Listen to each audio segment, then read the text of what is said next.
Hello everybody, it is Mike Levin on Friday, July 24th at around 7:30 p.m.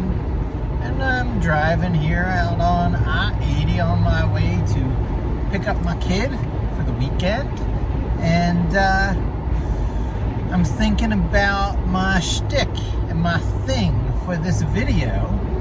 And it got me to thinking about shticks and things. And watching my daughter grow up, she certainly has her shticks and her things. At one time, her catchphrase was sock. And boy, a number of people were glad when that phase was over. She's gone on to such endearing tricks as putting your leg behind your head. And, so long as there's like a new audience, these kinds of shticks are good for a laugh. And I've always felt the same way in the things I do, both for a good laugh and for a career. It's all about the shticks that very easily can become characterized as secret weapons, things that you can do easily, that come naturally, that either can't be done or do not come very naturally for other folks. And it turns out that 2 of the million view videos, I only have 2, so on each of my 2 million view videos, I hit a different kind of fundamental against that, I guess, truism that I'm sort of trying to zero in on here. And that is, with my removable finger trick, I passed on to a new generation, seemingly hundreds of thousands of people, the method, the trick of taking a finger off. It's a small thing, but my mailman taught it to me growing up, who was the father of one of my friends growing up, and who I just have, because of the way things are with Facebook and everything, kept in touch with over the years. And so when my childhood mailman passed away, they asked whether they could use my story, and I was like, yeah, of course. And it's these small things that allow you to touch a lot of people, because anyone can learn it. All you need is the curiosity, a little bit of an open mind, and persistence. It's got things to overcome. It's a perfect example of, something that most people can't do, but everyone's going to put down as soon as they see it done as something they'd be able to do. But the truth is, it takes some time to do all these different steps that are involved, including just bending your finger over so completely and making it look and feel natural during the course of the trick. And so I didn't even talk in that video. I don't even think I showed my face. That's probably the reason it worked. That is probably on its way to being my most popular video. And then me unboxing the Raspberry Pi, being one of the first to identify a $35 all-on tiny board component computer as an important thing, one that has the graphics ability to run games in a desktop.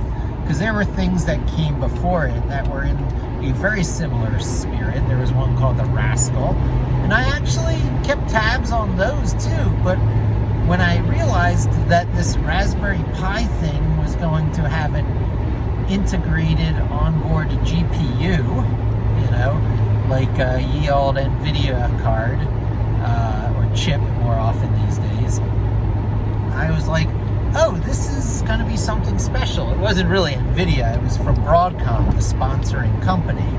And I was like, this is going to be something really special, because a lot of people are going to jump on that bandwagon. And so I ordered the thing right away. I might have been in the second wave of orders. I might have missed being on the very first wave of orders. but I do believe I was one of the first unboxing it on YouTube. And it was a very simple trick. I didn't have a great SD card, and it took the startup procedure. It probably did the Raspberry Pi Foundation more harm than good, although I did get it a lot of exposure. And even with a long boot up time, it was still a pretty miraculous and significant YouTube video, especially for its time. That was in 2012. I made that video while I was working for 360i, one of the hottest New York digital online marketing agencies of its day. Although it has ascended to much higher than that, it's been bought by a huge Japanese company called Dentsu, and it's part of the same company as Aegis now. So it got really gobbled up into something very much the equivalent of one of the big American holding advertising companies, just a Japanese version. But anywho, I did that sort of thing just because I needed to do little things like that to keep my sanity during those days. I did not like working New York agency life. Let me just say, I am not cut out for the agency world where people are working for that next title up and that next pay scale increment up, and up through vice president and president of some, digital division. I couldn't think of a worse existence. In fact, being on the hook for much of anybody, for much of anything, is not my bailiwick. So then how do you even expect to make money and exist in the professional world? Well, I do very well, thank you very much.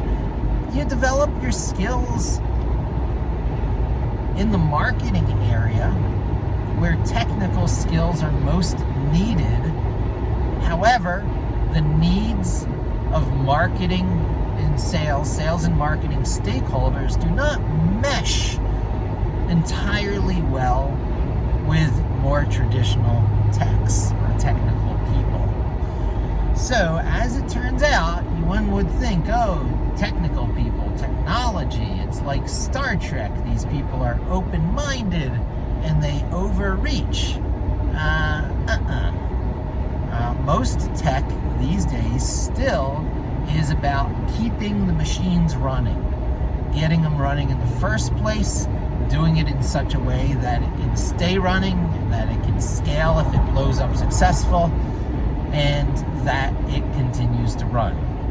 And it's changing a little bit in the modern days with continuous deployment. Continuous integration and deployment means that usually as fast as you upload versions to GitHub, a battery of tests get run against it, and it can just be automatically deployed. So things are advancing bit by bit, tiny step by tiny step underneath of you. That, of course, happens with websites a lot. It happens more and more with mobile apps. I guess it's happened from the very beginning with mobile apps, with people who set auto update on their apps. Continuous, deployment. Every time there's an update, it gets auto installed on your phone. That kind of stuff is a bit scary because mistakes can propagate all over your customer base overnight, and then you have to roll back to a prior version. However, the whole system has more resiliency to do exactly those types of things. So a lot of people are going more that way, which is great. Technology definitely has its two faces to it. The side of it where things that were built upon technology are now integrated into the workflow and the daily activities of a lot of people who are working on it with muscle memory now. They got used to it. It's part of their tool chain, and they're just in almost a non-thinking fashion using your tools. That's why, like, every little thing you do has some big difference, some big important impact on people out there now. It's the same way when you create ways for machines to interact with your software through an application program interface or an API. Your program changes. Your capabilities of your API change. However, people connecting in, doing all these automatic things, it might stop working because some tiny part of your API or of your protocol changed, and people weren't expecting it, and so it's almost related to the static versus dynamic question, and which is better. And of course the answer is always it depends, and it's a matter of how static your playback environments are. If things are always going to be for you the same way every day, then you can have a set of static controls that get optimized so that every day everything that needs to be done is carried out instantaneously. However, if your input or your conditions every day are infinitely variable and in meaningful ways, like the amount of food coming your way or how far you have to travel that day, then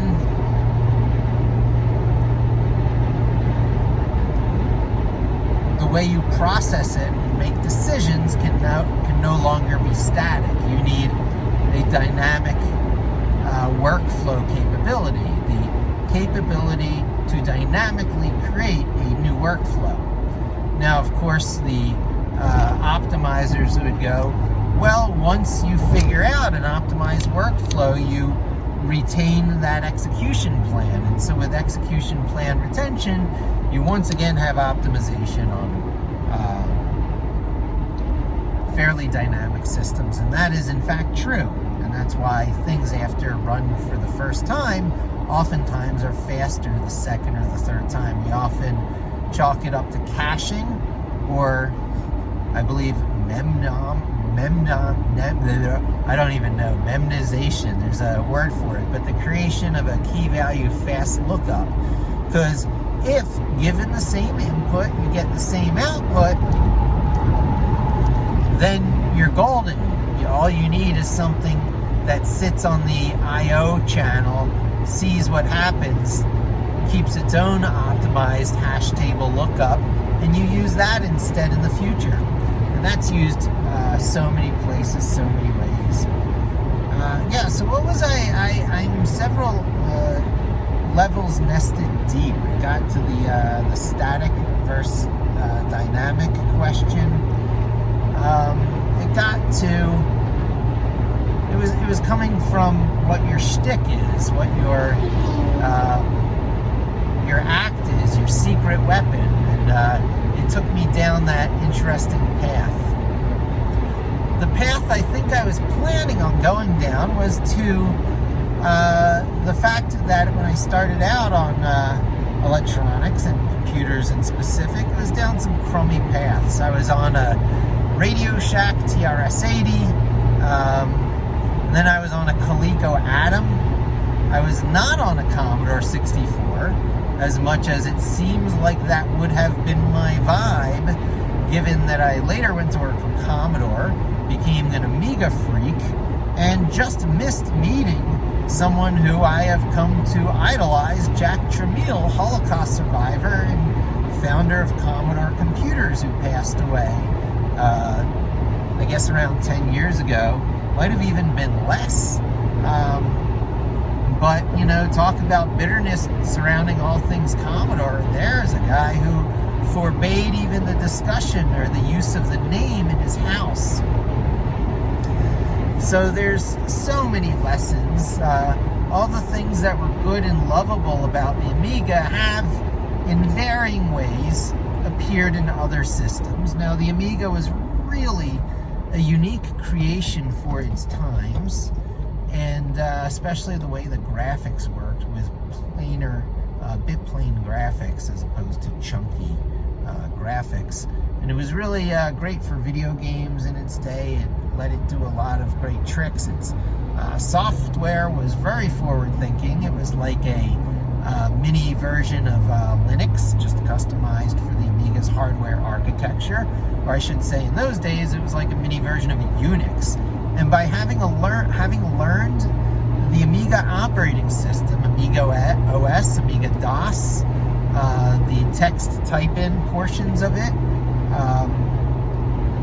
I really learned a lot about Unix and Linux, although I did not know I was learning all that, right down to piping, the way pipe commands are piped from one command to another, how the output of one program can be fed directly into the input of others, and how that really helps with all kinds of automation tasks.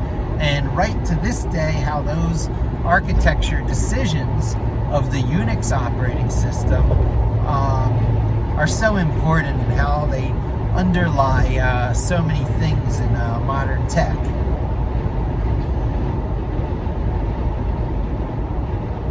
So secret weapons, the Amiga went away. All the graphics yumminess, all the deluxe paint and bitplane magic, and double buffered smooth animation, and stuff that I loved about the pointer as a sprite, all this stuff went away. Amiga script, Scala multimedia, all these scripting languages and custom abilities that I learned to do during my,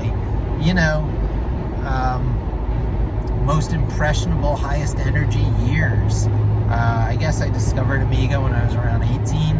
It would have been better if it was around when I was around 12.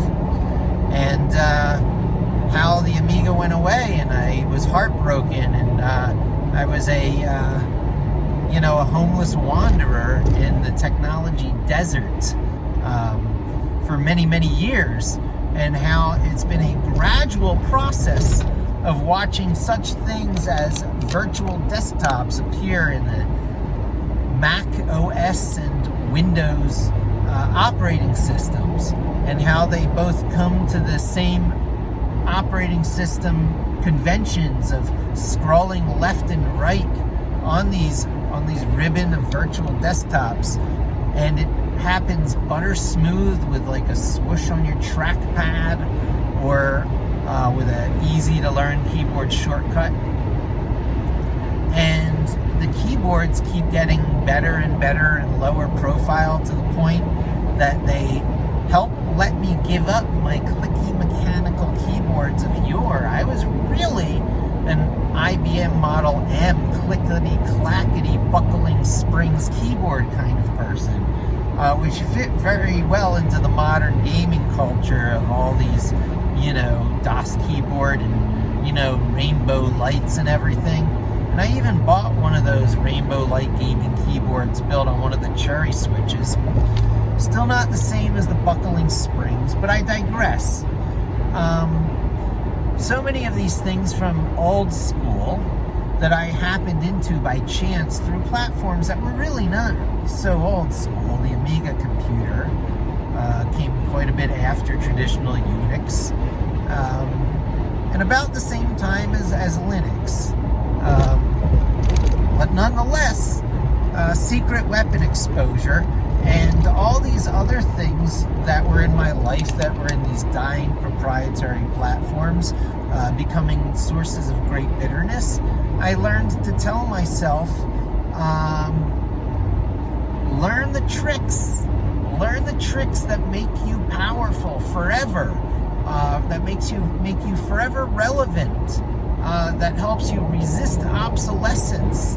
How low can you go in a computer system tearing away levels before you get to a point where it's really not for humans to operate with anymore? Moving bits around in registries and stuff, really low level stuff. Assembler language would be considered that. C is often called low level, but it's abstract and high level enough to almost be readable by your language, spoken language center in your brain. Python, on the other hand, is very legible by your spoken language center in your brain, which is one of the things that's helping it be lifted so greatly lately. It reads well. You look at it, you understand what it's doing, given some simple rules. It just has a lot less syntactical sugar than other languages, or arbitrary things like curly brackets sprinkled into the language for the convenience of the compilers. And with computers as powerful as they are, and with code block delineation rules as clear as indents, because everyone indents anyway. If you're indenting, you might as well make it mean something. That's Python. That's the pragmatic attitude of Python. People hear Python and they think, oh, that's very alpha machismo, Python. It's a male programming language, like a hunter. And I'm like, no, it's more like the German in Monty Python's Holy Grail, telling them to go away before I taunt you again. Python has made some very self-satisfied, some decisions that it is very satisfied with itself for making. You might say, Guido van Rossum would say it's a great decision, even though it's one of the most contested things out there. White space matters. If you're gonna indent and pretend it means something, you might as well make it mean something and lower the occurrence of bugs in your code.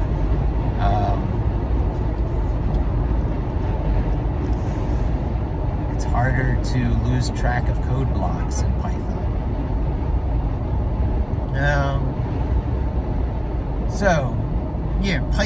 Python has very much taken the role of secret weapon, although it's becoming quite popular out there. And I figure my role will be, I guess, the Venn diagram intersection of Python with Vim, the Vim text editor on terminals,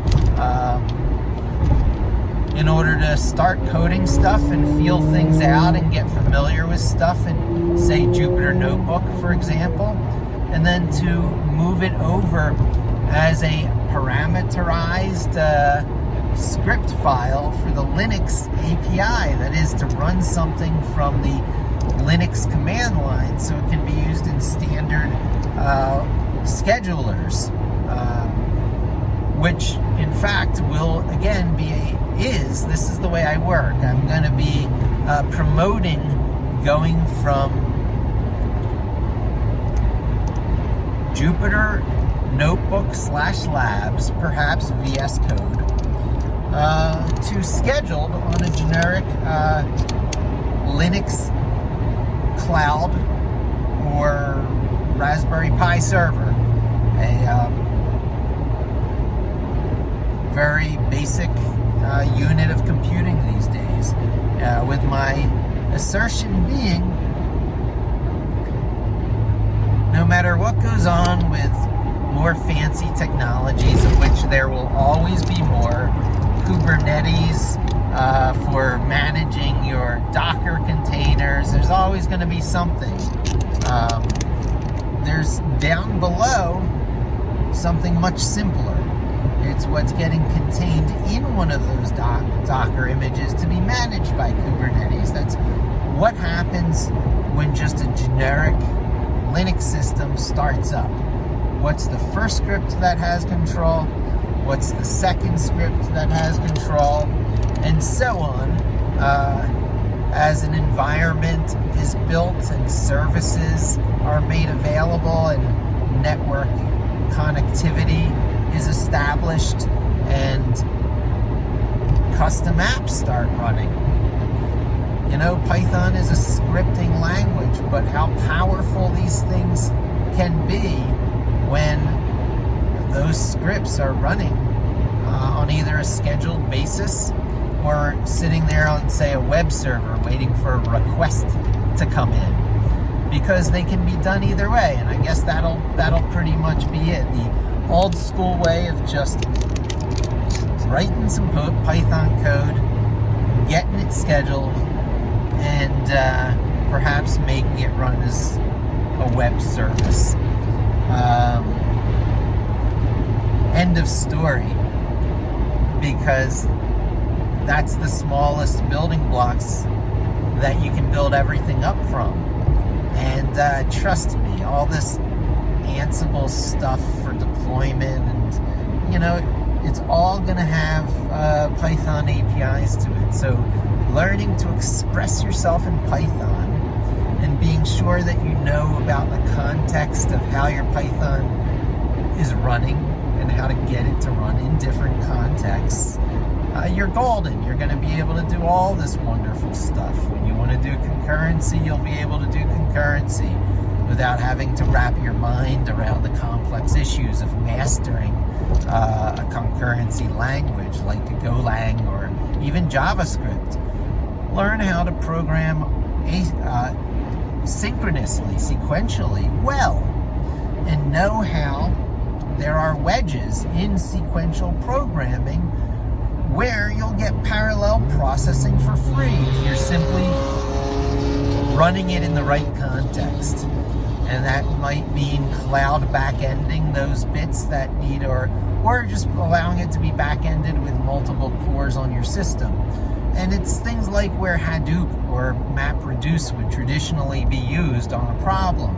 So your code's going along sequentially, it's doing very well, thank you very much. And then it gets to some massive task. It's asking it to do a massive amount of calculations over a massive amount of data, and then bring back the results all tallied up and aggregated in seconds. Bam, MapReduce,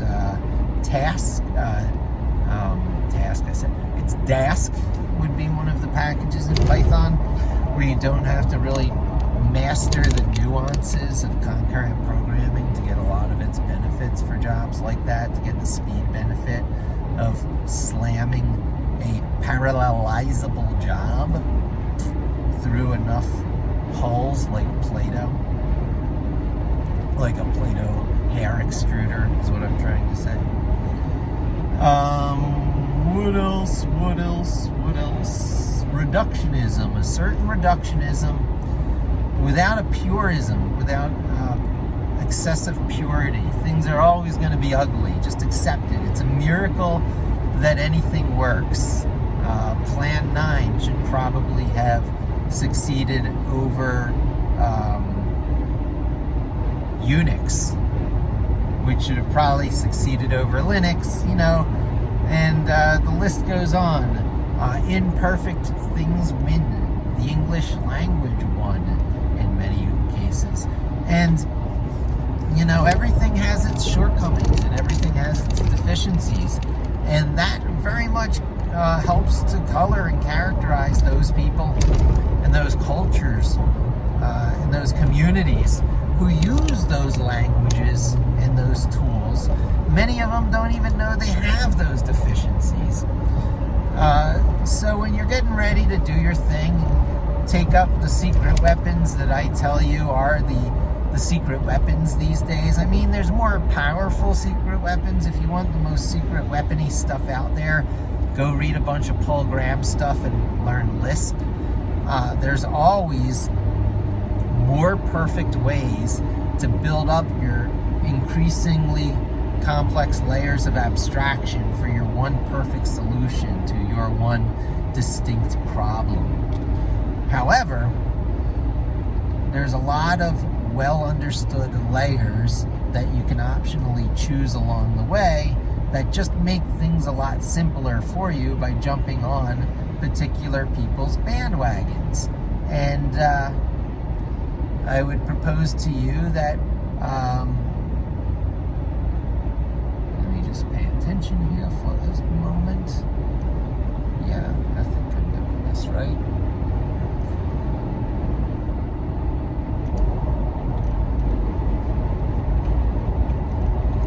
One of those particular bandwagons is Python. And it's also the generally bash scripting shell bandwagon I am also advocating. We're going to be doing, .py files that get put in certain places on a very generic Linux system. I'm doing this right. On a very generic Linux system with some text files surrounding it that might not be Python text files, but that together will just enable scripting to magically happen. And you'll have your code running on your behalf relentlessly day after day. And then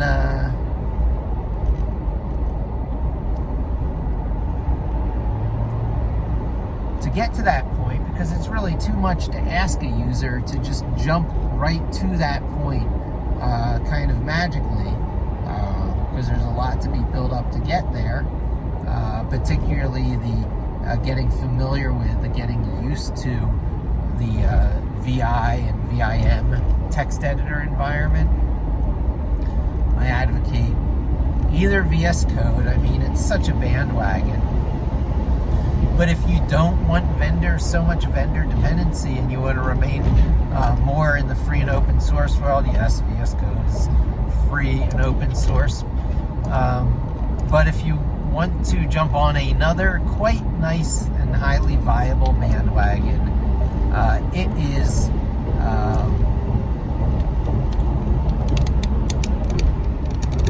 Jupyter Lab. And you get that by installing Anaconda. So you jump on the Anaconda bandwagon, you get yourself running Jupyter Lab, and you run a little bit of Python in your web browser, and that gets you set up so far along the way for what you need to do these days for the best modern tricks. Everything builds on that there, and so that's the first trick. That's the taking off your finger trick. Anyway, I'm going to stop there. Thanks for joining me. Hope to talk to you again soon, and don't forget to subscribe.